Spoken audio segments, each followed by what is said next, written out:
ભાઈ, તમે શું કરવા ઇસ્લામ ધર્મને બદનામ કરો છો? આવા કૃત્યોથી ધર્મને કેમ બદનામ કરતા હશે?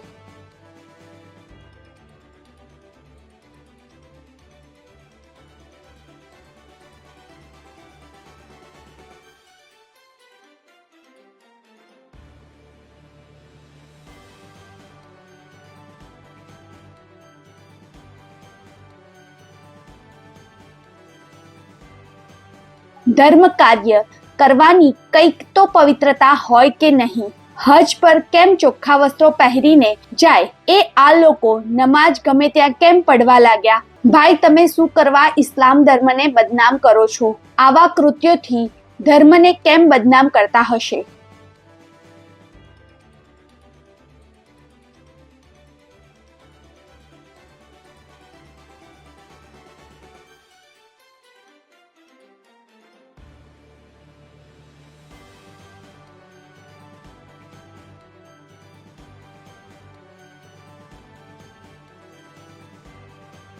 ધર્મ કાર્ય કરવાની કંઈક તો પવિત્રતા હોય કે નહીં? હજ પર કેમ ચોખ્ખા વસ્ત્રો પહેરીને જાય એ આ લોકો નમાજ ગમે ત્યાં કેમ પડવા લાગ્યા?